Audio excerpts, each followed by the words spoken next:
Au-delà de la conscience. Que se passe-t-il vraiment que nous ne discernons pas? Nos sociétés sont-elles vouées à l'angoisse d'une vie aux lendemains incertains?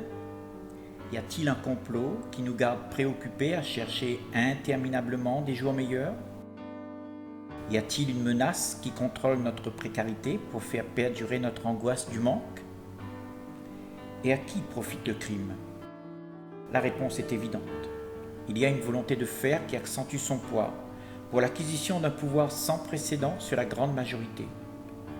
Celle-ci se retrouve alors grisée par son désir de vouloir changer sa condition d'oppressé.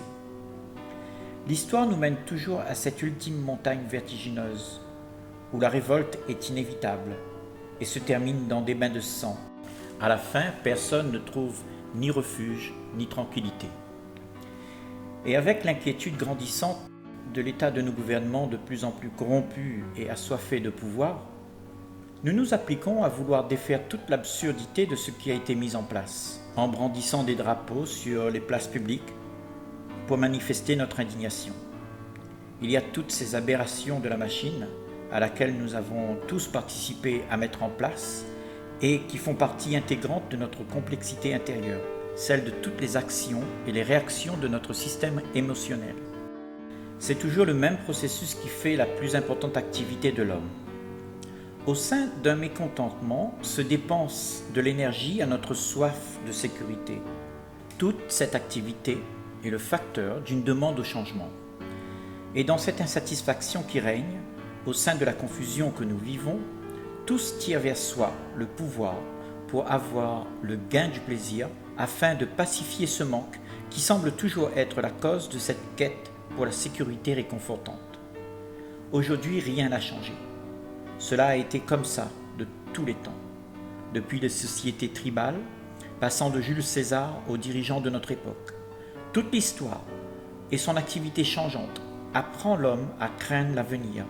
Il a toujours voulu croire qu'il y a une paix à trouver en s'enfermant dans des forteresses de confort. Il veut toujours que la route vers l'accomplissement de son désir soit libre pour accéder aux rêves qu'on lui donne de rêver. Mais personne dans sa démarche n'est conscient que l'ambition laisse toujours derrière lui un désert sous les traces de son piétinement. L'homme a toujours été angoissé par le temps qui passe et dans son affairement, il est toujours à la recherche d'une autorité qui apportera une réponse à son angoisse de ne pas savoir. Il n'a plus la capacité de réfléchir seul. Il ne se dérange pas de sa position de confort dans laquelle il a été moulé. Il accepte ce qui se dit. Il dépense plutôt son énergie à combattre pour pouvoir vivre dans l'espérance de ses idéaux qui lui procurent du réconfort. C'est ainsi que va l'activité des hommes sur la terre. Ils n'écoutent que le brouhaha de leurs propres entendements et ne connaissent pas le silence de leur cœur. Ainsi, nous avons en nous ce processus de la soumission qui a fait que nos dirigeants se sont infiltrés et ont bâti leur empire sur notre bon vouloir. Nous sommes devenus obéissants à leurs lois, à leurs règles et à toute l'autorité qui fait que ce petit monde marche comme ils l'entendent. En dépit des protestations, les choses ne changent pas pour autant. Des hommes, des femmes, des enfants meurent de faim chaque jour dans le monde. Les guerres se produisent quand même pour des raisons ambiguës, où le pouvoir manipulateur reste la seule motivation. Retirant ainsi des enfants à leur mère, dans des déchirures de profonde tristesse et de souffrance. Ainsi, la haine s'active à réagir, ne laissant pas la trace d'un raisonnement dans son sillage. Le regard sur ces faits incontestables n'est pourtant pas ici une connaissance pour prendre parti, dans le but de vouloir trouver une action pour défaire cette tragédie. Cela a été déjà l'intention de toute une décennie de générations qui ont toutes abouti à créer davantage de problèmes à résoudre. Ce désordre doit être perçu dans son rouage profond, pour trouver les raisons fondamentales de la décadence chaotique qui existe dans nos vies et dans nos sociétés. Une vision objective est nécessaire. Autrement, elle entraîne le regard de celui qui en souffre à agir dans le feu de l'action, par la violence et la haine. Et dans ce mouvement interminable que la pensée cultive, la plupart des individus dissipent leur énergie à réagir pour se protéger de la souffrance en inventant d'autres guerres. Ainsi, le problème reste toujours latent dans l'ombre, prêt à rebondir. Il est donc nécessaire d'observer le mouvement du phénomène au sein de notre conscience, où cette activité a pris corps, pour pouvoir appréhender l'ampleur de son impact sur nos réactions. Car avant de se manifester à l'extérieur dans le monde, elle a commencé à se manifester dans l'affairement quotidien de la vie de chacun d'entre nous, au sein de nos relations, depuis l'activité de nos propres consciences. Nous avons tout simplement fait le monde qui ressemble à ce que nous sommes profondément. Si l'attention est distraite à l'observation que nous faisons, déviée par la réaction que nous mettons en œuvre, l'observation n'est alors plus possible, car celui qui observe se retrouve à nouveau absorbé dans l'affairement de ses problèmes et de tout l'intérêt qu'il porte à se distraire, par peur d'être anéanti, de ne pas être reconnu.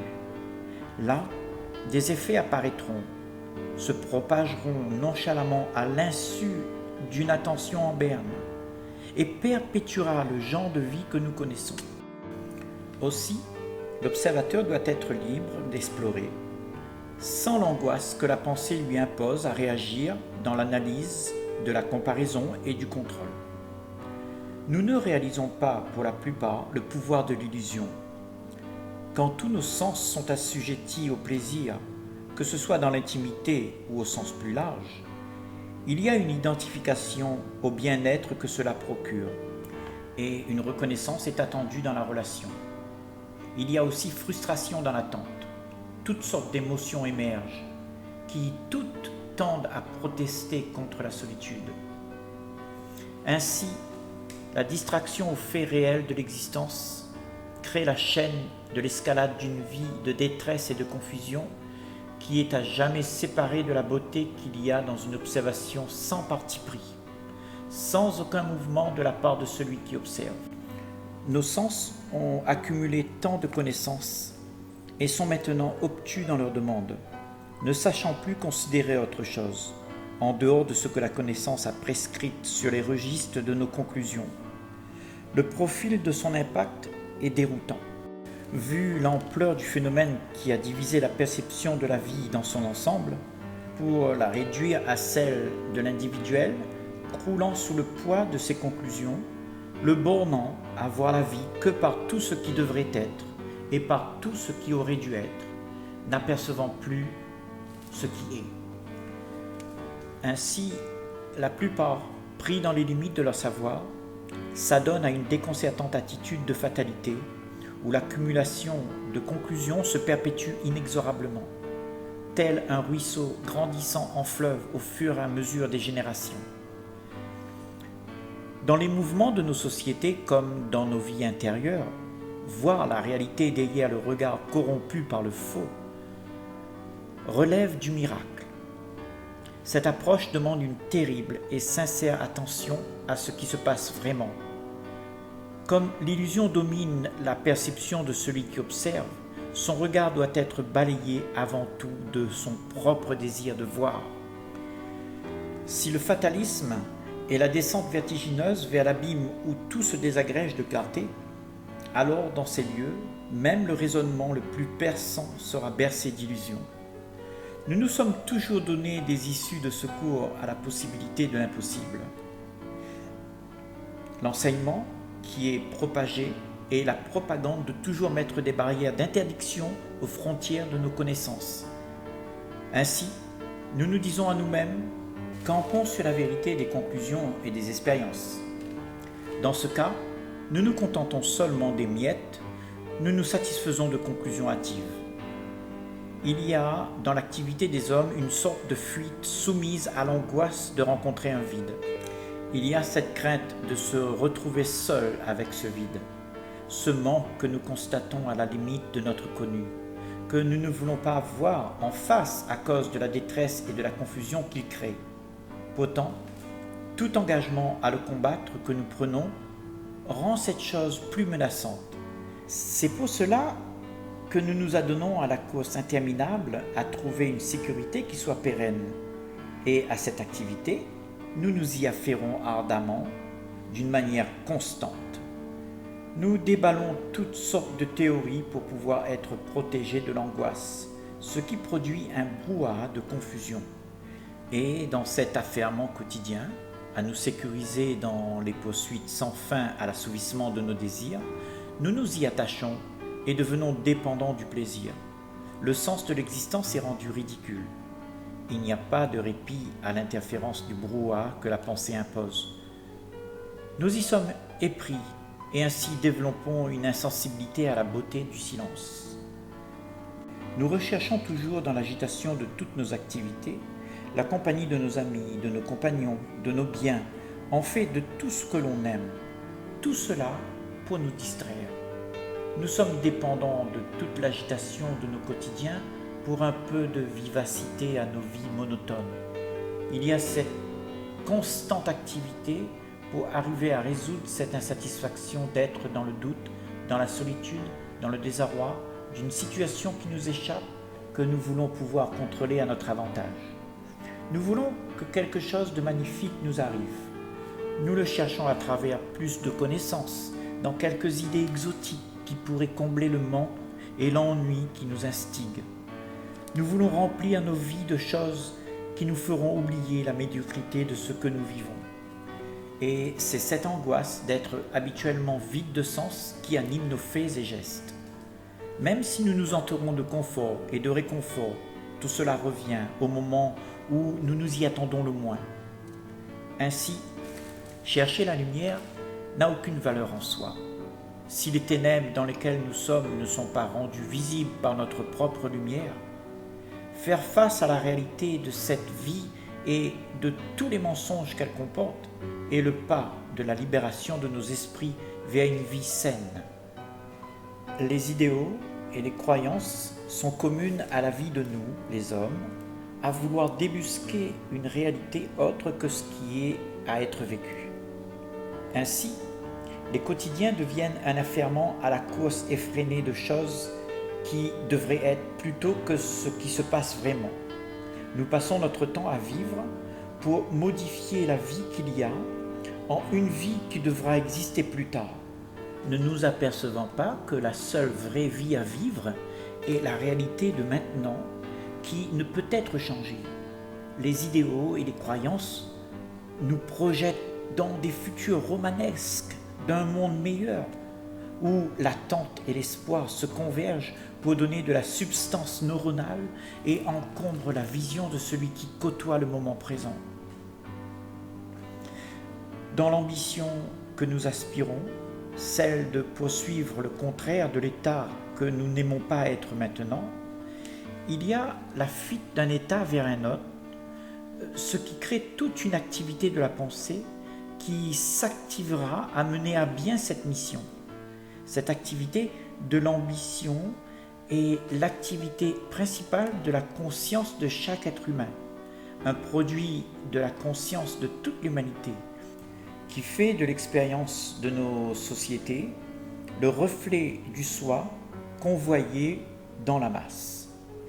Mais par la nature même de toute l'éducation et les expériences que nous avons captées au sein de cette conscience vieille comme le monde, nous avons appris à nous considérer uniques. Donc, cela donne un sens d'importance à la personne à laquelle nous nous imaginons être, créant ainsi la limite de nos propres perceptions.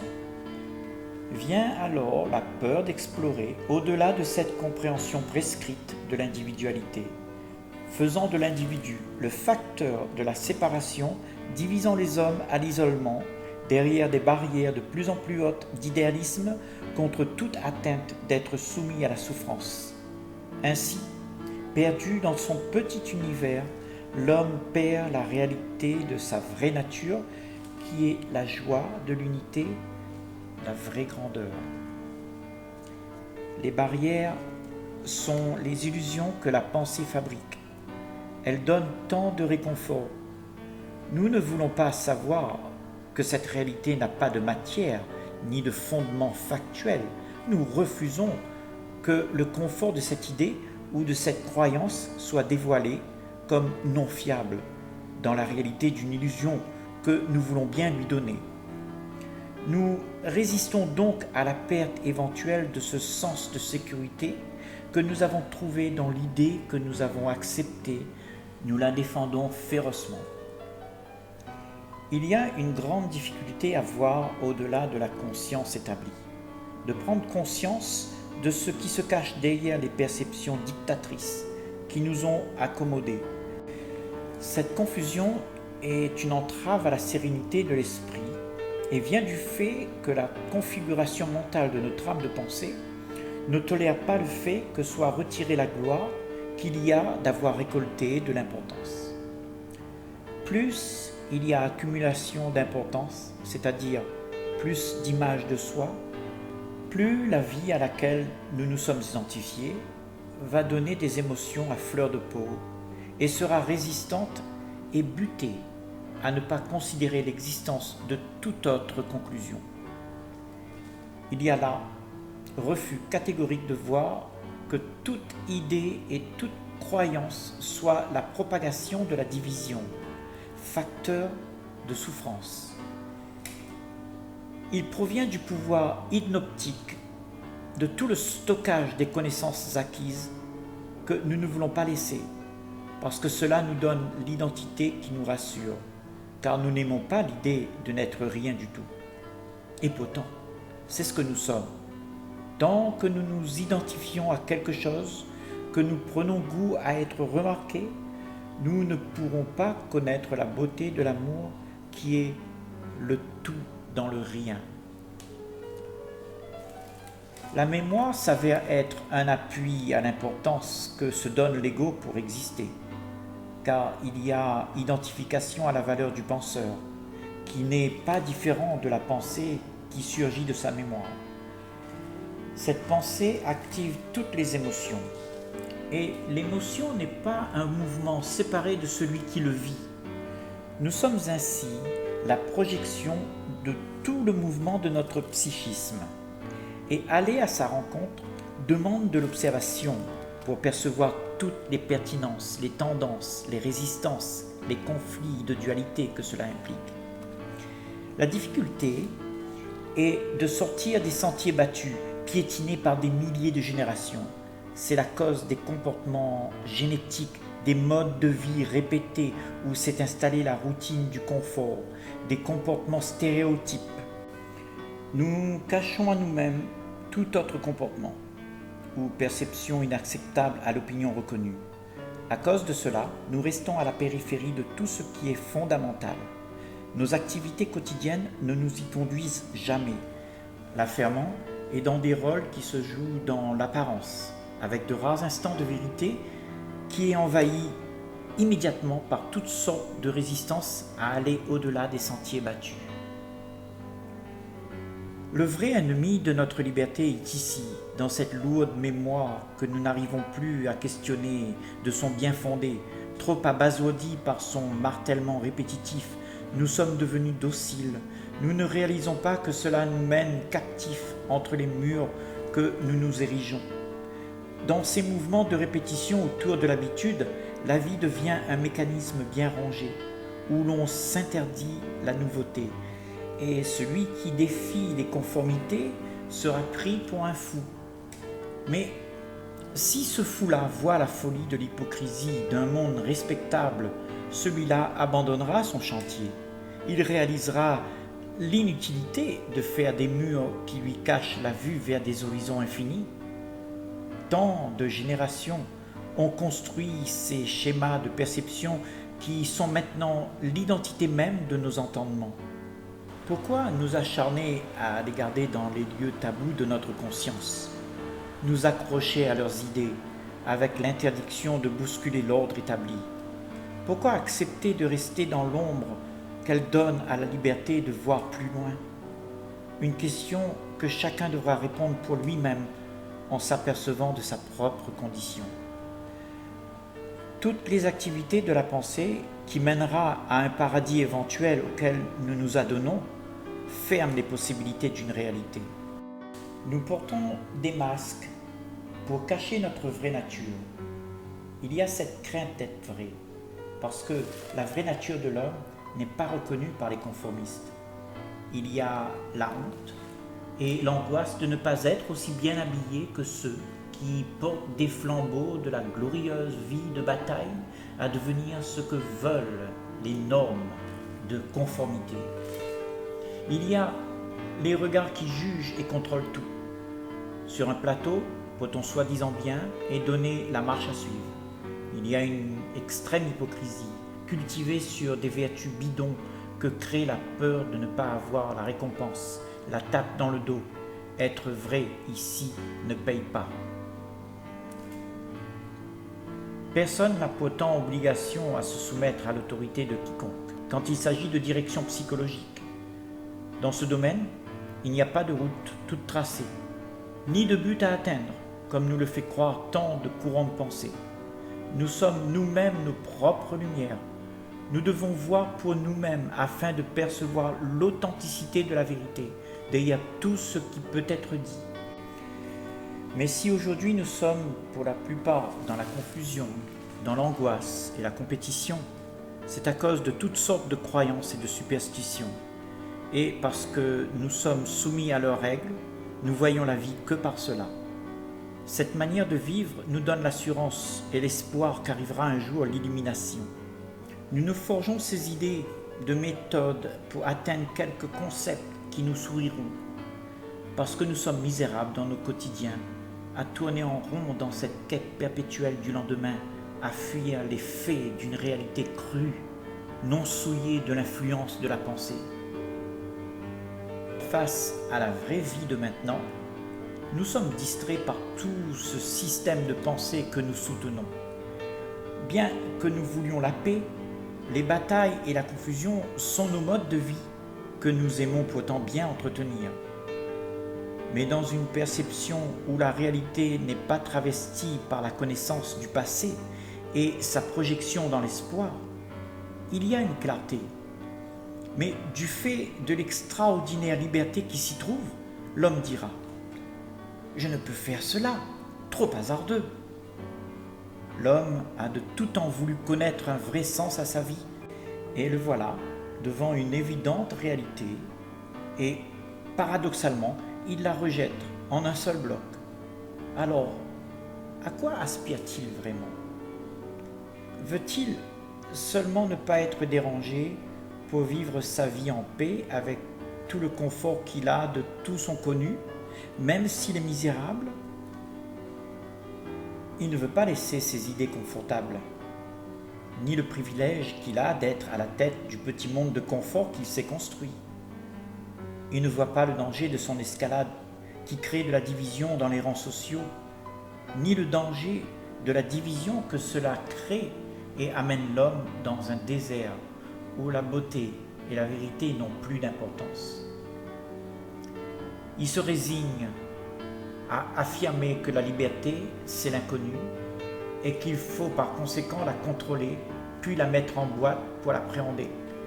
C'est dans cette démarche que la vie se dicte dans la communauté des êtres humains, pour ne devenir qu'un paquet d'idées sans vie, avant d'être consommé dans la morosité de nos activités, de nos dogmes, de nos institutions, ce qui fait de toutes nos sociétés la parfaite machine que l'homme ait pu construire, utile à formater l'esprit, accentuant l'isolement où chacun convoite sa propre idée du bonheur. Implacablement, les rouages de la pensée convergent à la traditionnelle vie que nous connaissons, meurtrie dans le reniement du problème béant de l'humanité. Il y a un refus de voir la réalité comme elle est. Par ailleurs, il y a un engagement dans toutes sortes de philosophies de New Age, passant d'une idée à une autre, d'un concept à un autre, d'une secte à une autre, cherchant l'avantage de celle qui donnera la meilleure perspective de satisfaction, qui apaisera la tourmente du désir de connaître l'illumination. Nous voulons nous donner bonne conscience à ne pas avoir des actions néfastes en vue de la stabilité de la planète, mais ce processus vient aussi de la fabrication de la pensée, qui nous leurre, par tout un mode de vie basé sur des idées, en déniant la réalité de ce qui se passe vraiment au sein de notre conscience. D'où découlent tous nos comportements de crainte qui refusent de voir la réalité du monde dans lequel nous vivons, qui est tout bonnement la projection de notre propre conscience. Nous ne regardons pas ce qui se passe en profondeur pour s'apercevoir comment ce monde est arrivé à être ce qu'il est. Nous comparons entre ce que la pensée idéalise et la réalité.